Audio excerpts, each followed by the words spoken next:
Hi everyone, this is the Triple Take. I'm Jane and I'm here with Michael. And today we're going to be talking about the Bad Boys 4 film that came out. Bad Boys Ride or Today we're going to be talking about Bad Boys Ride or Die. Ride or Die.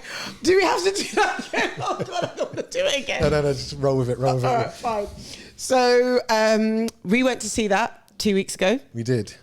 And I thoroughly enjoyed myself, like to the point where I know when I came out of that cinema, my stomach was hurting. Like we were laughing non-stop. Barely laughs, but it wasn't just us. It was the whole cinema. Although we did start the laughing, like we were the ones that were speaking out loud, like we were commenting. I wanted to think that.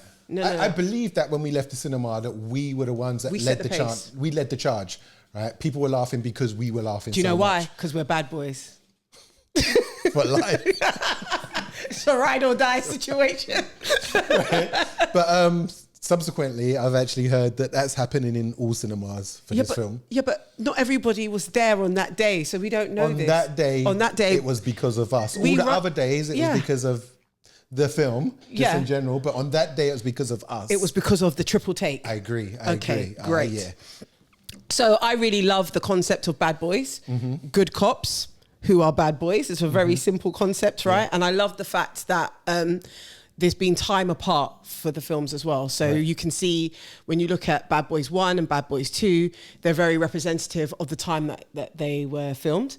And then obviously Bad Boys 3 was a subsequent time later. And then now, when did Bad Boys 3 come out? I think it came out in like 2020, 2021. Was it? I thought it was just before the pandemic, no? Oh, okay. You might be right. You might be right. Yeah. Okay. But what I liked about that is that the storyline that started in Bad Boys 3 was continued in Bad Boys 4 in relation to Will Smith's son, Hermand. I can't remember his name. Lord. Okay. Hermando? All I know is that actor is fine. Oh God, yeah. Okay. Yeah, he was very good looking. And then I realized it's because he's half Guyanese like me. It's the Guyanese Yeah, thing. man. Okay. Yeah. So, I actually didn't really enjoy Bad Boys 3, Bad Boys for Life. I'd forgotten most of it.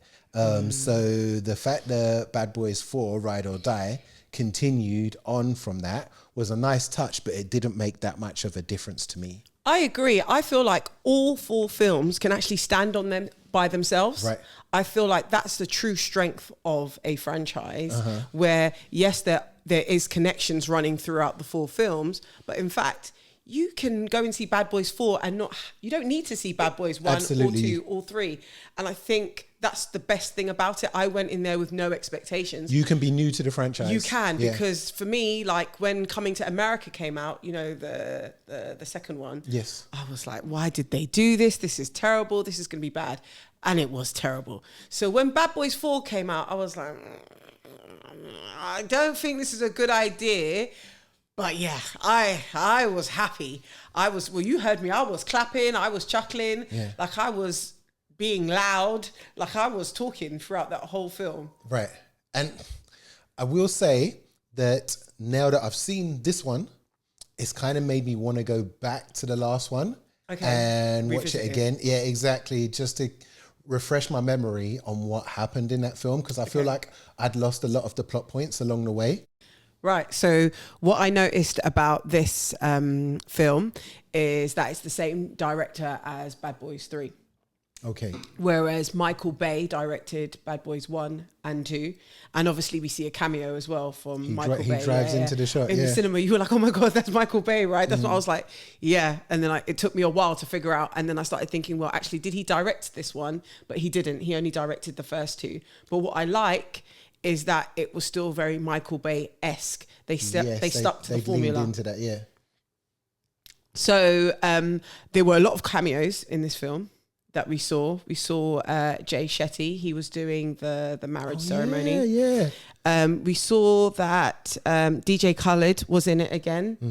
We also saw that guy. Is it KB? He's like a black Instagram personality, and he always does that funny face when he does that.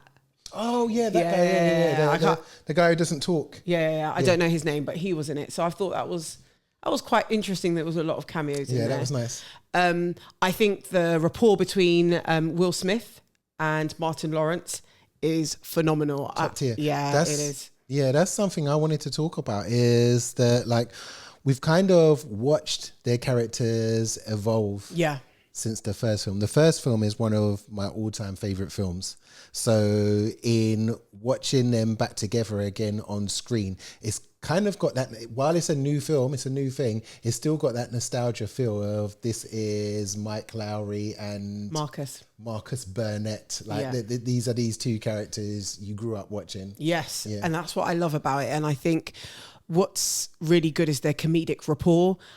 Martin Lawrence is so funny for me. And I just think the dynamic works so well. Didn't you think he's like had a return to form in this film? Like Yes. he was way funnier in this film than he was in, I'd say, the last two. Like he was funny in this film the way he was funny in the first film. I'm a Martin Lawrence fan, so I think he's funny all the time. All the time. Yeah. Okay. But for me, definitely I agree. Bad Boys 3, maybe he wasn't as funny. Bad Boys 4, his humor, he was hilarious, and he clearly was having a lot of health problems, and the way he portrayed that in Marcus was brilliant. Like that scene when he's like, you see them in the car, and I love that they're always driving in Mike Lowry's Porsche, right? And then he's like, oh, I need to stop, and then they stop. And he's like, I'm just going to get one thing. He starts, I want to get a hot dog. I want to get this. I want to get that. And then like an armed robbery starts to take place. And even through all of that, my man's desperate to get the skills. And it's like, you shouldn't be having any sugar because clearly you've got high blood pressure or there's something serious that's going on with you. And it was kind of foreshadowing to what's going to happen later. Exactly. And I love the fact that Will Smith's character is kind of the protector. I like that. I think it's a really nice display of black brotherhood. That's why I like Bad Boys. And I think it's great to see two black men being police officers. They're not corrupt, right? They're in pursuit of doing something that's for the good.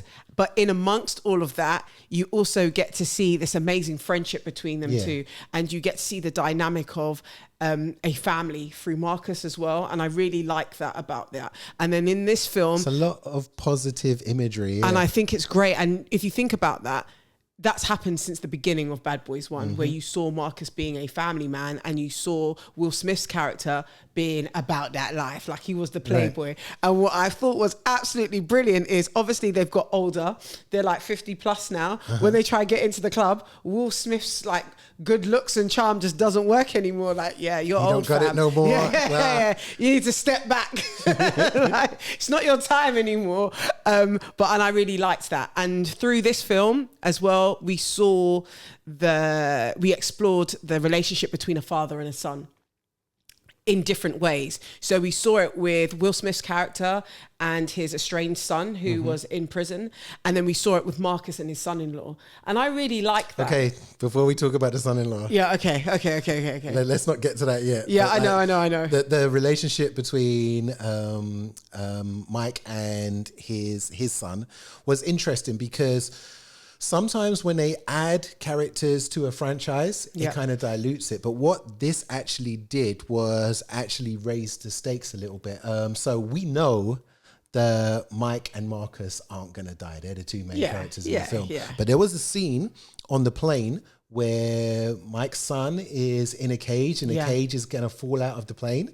And I actually felt a lot of jeopardy in that moment. I was really anxious. I thought his son was going to die in the film. Because who are you going to save? So, exactly. So I like the fact that they've added these extra characters and then that raises the stakes and gives you the adrenaline back that you might have lost in knowing that these characters can't die at any moment. There's extra characters around them that they have a connection to that could die at any moment. So it actually makes it feel serious. Yeah. And I love that. And I think that was really great because we obviously know what their mantra is. What is it? We ride together, we die together, Bad Boys for life or something. So when every time you've entered the film, you always see that there's a situation where someone has to make a choice. And I think definitely when it comes to someone and their son, I was thinking, well, Marcus, you got to go. Like, this is this man's child. Yeah. What's going to happen? But that's not the case. They always come back together and they work as a team and they always solve what the problem is. And I think that's great. For me, the other thing that was interesting that they haven't done before is and I know this is you and I's favorite topic, and I'm so glad we get to talk about it in a comedy. What's that? Cinematography. Oh yeah. Yeah, that I was So not. when Marcus had the heart attack. Yes. And he has the out of body experience, Yeah. and he goes to Wakanda to see his ancestors. It felt very much like Wakanda. I was like, Yeah, exactly. Except there was white people in Wakanda this time. So Captain he Howard sees was his there. captain, yeah, and the cinematography in that bit was amazing. yeah, it was And stunning. that was like quite close to the start of the film. That was like what, 10, 15 minutes in or something. Yeah. So it was kind of like setting the stakes of this film's gonna look really good. And the film did look really good. The scene where they're in a shootout and Marcus is trying to eat, I think it's like Skittles or jelly beans when they're spraying out in slow motion. Oh, There's a scene where when they're like in the there's art jelly gallery. beans flying in slow motion. Marcus has been told he's not allowed to eat any junk food, right? But he wants to get this junk food, so he's trying to catch it in his mouth, and it's happening in slow motion. It looked amazing. Yeah. So funny Do though. you know why it looks great? Because I think they were in some sort of art gallery, right? Yeah. And that character, we've seen him in all the movies. The really tall ex-con. I wondered who's about like that. the Has he computer been geek. in the other films? Yeah, he has been. I in the couldn't other remember films. where I'd seen him before. Yeah, he's been in the other films, and I really liked that as well. The continuity of the characters. So. When they're at this art gallery, what was great about it was the colours. They were really luminous, Vibrant. right? And vibrant. Yeah. So when you see the jelly beans descending and there's bullets flying, my man's like, That's hilarious. "Bruh, you've got an addiction So, now." at that point, I was like, you know what? This is kind of more Martin Lawrence's film than Will Smith's film. It felt like at points. I'm glad you brought that up, because when you look at how the films are billed for Bad Boys 1 and Bad Boys 2, Martin Lawrence is top billed and Will Smith isn't. Was he really? Yeah. Okay. And the reason for that is, this is my reasoning, is because Your at that time, interpretation. Martin Lawrence was the bigger film star, because he obviously, that's the time of Big Mama. Mm-hmm. And Will Smith hadn't broke out yet. Like, he was Right. still Fresh Prince. Right. He wasn't Will Smith, Men in Black, and You're all of that. right, because that was before Independence Day and everything. Exactly. Yeah. So then when you look at the billing for Bad Boys 3 and Bad Boys 4, Will Smith is the top biller headliner. because Right. he's Will Smith. Like, Right, yeah. do you know what I mean? And I just think that's really interesting. But that's just a little side point that I thought was Right. quite interesting. Right. But yeah, I really, really, really enjoyed that film. And I think, we need to talk about Reggie. We need to talk We need about to Reggie. talk Let's about talk about Reggie. because Reggie was a bad man. Okay, so like forget the titles of the film. Like hang on, you've got to introduce how we met this. Go on. No, you go on. This film could be called Reggie 1 for me. Okay. Like, so- forget okay, Bad Boys 4. okay, This okay, could be okay, called okay. Reggie 1. Okay, let's start from the beginning. So we first met Reggie in Bad Boys 2, right? Right. When, can't you remember the scene? It's an iconic scene where he came to visit Marcus's house, Martin Lawrence's character's house, because he was taking his daughter out on a date. To the prom. To the prom, Yeah. yeah, they're going for the prom. And Martin Lawrence opens the door, and Will Smith's, the reason why I remember this because his shirt's wide open, and he's there like flinging the gun in the air. They like, give Reggie a "Who's hard this? time, Who's yeah. this N-word? Like, what's yeah, this?" yeah. And they're properly grilling Reggie. Poor And Reggie. Poor Reggie with his little dry cane rose are like, I don't know what to do here. And he looked so skinny at the time, I remember as well. Yeah. But now, Reggie's a man. Reggie's grown up. A man. Yeah. Yeah. But and like, he's a Marine. He's not Isn't just he a Marine? he's a Marine. He's not just any Yeah. man. He's a Marine now, and they introduced that by him saying like, "You need to get a job," and he's like, "I'm a Marine," and he goes, "Well, you need to get deployed." He's like, "I just came back from deployment." Okay, so in Bad Boys 3, we do know that Reggie's a Marine because we see the wedding ceremony of when Reggie marries Martin Lawrence's daughter. And is he dressed in like uniform? Yeah, he's dressed in his uniform. That's how you know that. See, Bad Boys 3 is gone from my memory. Yeah, don't worry, I got you. You're Star Wars, I'm Bad Boys. I There you got, go, yeah, there I you got go. this. All I right. got this. So yeah, that's how you knew he was a Marine. But what I liked about it is in Bad Boys 4, when we meet Reggie, you think he's a bit of a slouch. Like maybe my man's not a Marine anymore because he's playing what, Call of Duty on some He's sort just- of. he's just chilling on the there, couch, yeah. Yamming like food, junk food, and I'm thinking, what, in your father-in-law's house? You haven't got anything to do. So I'm thinking, why have they brought Reggie back? But then we find out. We get the why Reggie scene. It's the best scene in the film by far. Like the action in that is phenomenal. It felt like I was in a PlayStation game. The way my man assassinated. And they did it through the cameras as well. So you're watching it on camera in a hideaway place, and then it goes through the camera into the room, and you're just seeing Reggie taking people out left, right, and centre. I think it was like 14 people. It was like 14. In the middle of this Bad Boys film, you just had Reggie become John Wick. Yeah. He became John Wick. He stole the show. He stole the terminated show completely. Man was like, you know what? I'm going to earn my paycheck. Like I'm coming to shut down this whole movie. But like, again, there was stakes because I was worried for the family. Yeah. And I was worried for Reggie. Because Reggie's wife, wasn't she pregnant? She was, and the mum was in the house. So basically, and they basically, to explain, they couldn't get to the house. Marcus and Michael couldn't get to the house, so they had to rely on Reggie being there and saving the family. I was thinking, why are you calling him Michael? You're Michael, but you mean Mike Lowry? Mike Lowry. Are you inserting yourself in the movie now, Michael? I wasn't there to save the family. But they can see what's happening because there's surveillance cameras that Marcus had set up, right? In his house. So basically they've gone with two other police officers that are in the force, and with Mike's son that they broke out from prison, and they are just checking that their families are okay before they move on to their next the next idea in their plan. But whilst they're trying to find out where the bad guy is, right, we see the assassins, like the bad guys, surrounding Marcus's house, and Marcus is trying to get hold of Reggie. This time now, Reggie's out here playing Call of Duty and eating Lay's crisps, and everyone's just going about his life until he finally gets through to him, and he's like, it's time to get ready. Like, you need to lock in. He's like, that's okay, sir. Like, he instantly switches into being like a Marine, and he ushers his wife and his mother-in-law into a cupboard, and then you just hear the click of the gun and the lights go off. Where did the guns come from?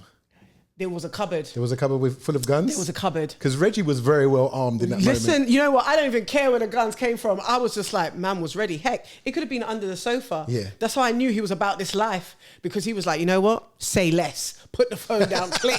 I got this. I was like, but yes. I didn't know at that point that he did have it. No, but he really did. To be honest with you, I really thought my mum was going to flop. I thought at the first hurdle, I was thinking, Marcus, your family's dead. I was ready for a funeral. Reggie stood on business, man. Mate, listen. Reggie was ready. I was like, you know what? That's the kind of man I want. I want a Reggie that's going to take out 14 assassins.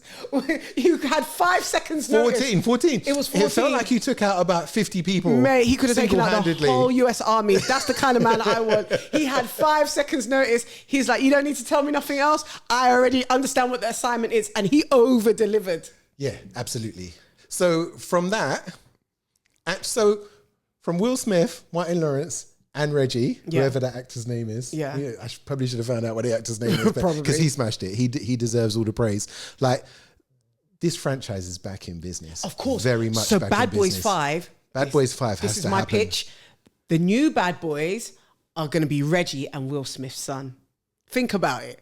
You going for a spin-off movie now? Yeah, it has to be, because them men are now over 50. Like, you might as well collect your pension. And plus, Marcus has retired like twice in Bad Boys 3 and 4. Your time is over now. One thing I want to touch on before we end this is... Are we ready to end it? I'm not. You want to talk some more? Is the roles between Will and Martin kind of switched. So normally it's Martin trying to calm Will down. Yeah. And Will doing all these crazy things because he's like this bachelor guy, blah, blah, blah. But now in this film, Will's character is a married man and he's having anxiety attacks. Yes. And Marcus believes he can't die. So he's on this whole so he's crazy. So they've So they've switched it around completely. They've changed the characters. Their roles are now in the opposite direction. And I like that little switcheroo to see the different dynamic from this film. Yeah, because he's cocksure. Martin Lawrence is like, I'm good. Because even when... The alligator. How did you know I was going to bring that up? But it's an albino. Albino alligator, right, yeah. He was too sure of himself in that moment. He was like, I think it's racist. He accused the albino alligator of being racist. He was like, I think this thing is racist. I was like, oh, this is too funny. Yeah, that was a really, really good scene. Yeah, man, I love this movie. I like your idea for the spin-off with the two sons. It has to work. Come on, you cannot lose Reggie's energy. But I kind of don't want to lose Martin and Will either. Okay. I want them to keep being bad boys into their 60s. Really? Yeah. Why? Because they've shown in this film that they've still got it. They've still got what it takes to make an amazing movie. Really? Yeah, true. Why are you going to throw that away? True, I get that. But what we don't want to happen is a Coming to America 2 situation where they mess it up. Don't mess up the thing. Right. You've got a good formula. We've taken it to four installments now. I need a 5. Why? I need a fam? 5. If it's Because bad, you know 4 I'm was blaming you for the 5th in it because they're clearly going to listen. Will Smith and Martin Lawrence are going to clearly listen to what you're saying. We can make a note here that if it's bad, it was my fault. Yeah, for getting 5. yeah, okay. Not the studios. It was my fault. No, I'm blaming you. Right, I'm blaming you. But like, I think they've got at least another, maybe even another 2 movies in them. But the reason why I'm not sure it will last is because the cinema we went to wasn't packed, and we had gone a few days after it had just come out. Yeah, but it was like a Monday afternoon. Yeah, but what are people doing? It wasn't like an evening time. People was at work. I work. Come on, I made time. People should make time for what matters. Right. Okay. But even that said, being it as a Monday afternoon, the cinema was still like 3/4 full. Yeah, there was a few people, or maybe 2/3 full. Yeah, there was a few. And then we're all rolling in the aisles. So like, I think this film's done really well for the studio. It's taken a lot of money. I think it's like one of the best opening weekends for the year. Really? Yeah. What, more than June 2? I don't know. Be careful now. I don't know if it's more than June 2. Okay. But it's one of the best opening weekends for the year, and it's certainly the best opening weekend for the month.